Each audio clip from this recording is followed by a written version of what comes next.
नीतः सुग्रीवमैत्रीं तदनु हनुमता दुन्दुभेः कायमुच्चैः क्षिप्त्वाङ्गुष्ठेन भूयो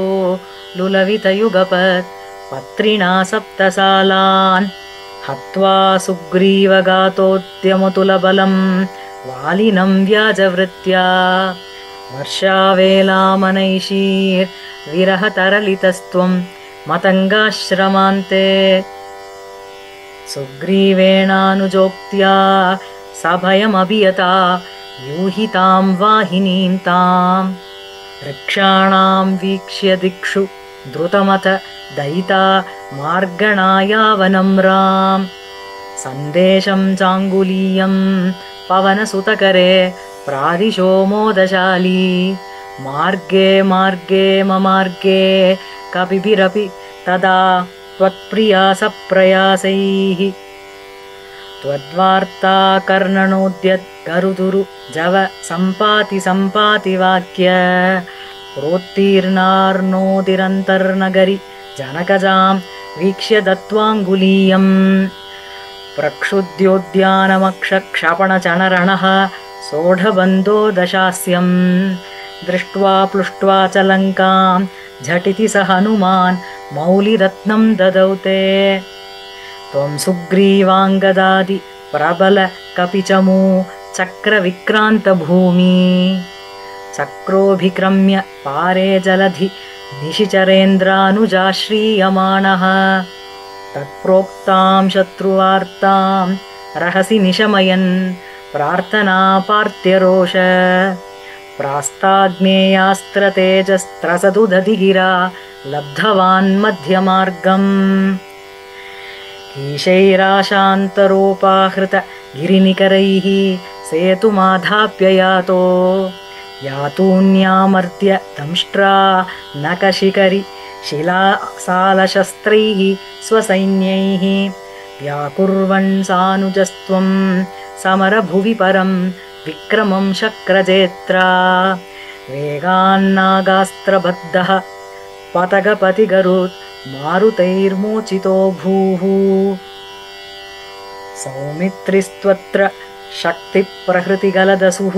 वातजानीतशैल घ्राणात् प्राणानुपेतो व्यकृणतकुसृति श्लाघिनं मेघनादं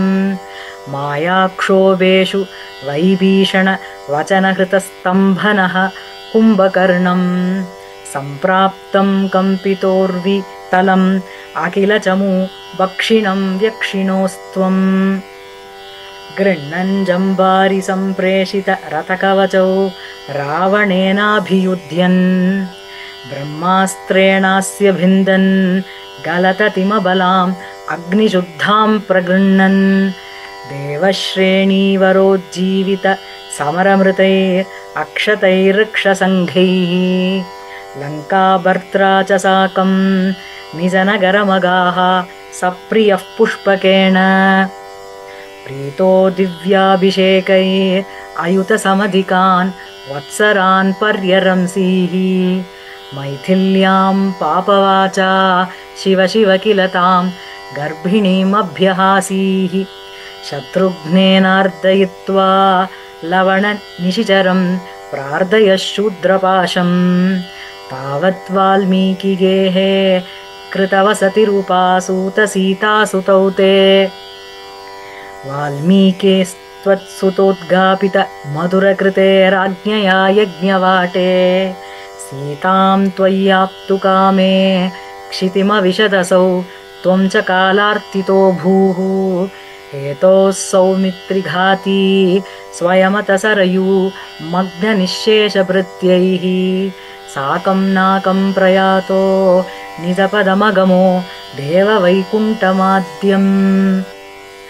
सोऽयं मर्त्यावतारस्तव खलु नियतं मर्त्यशिक्षार्थमेवं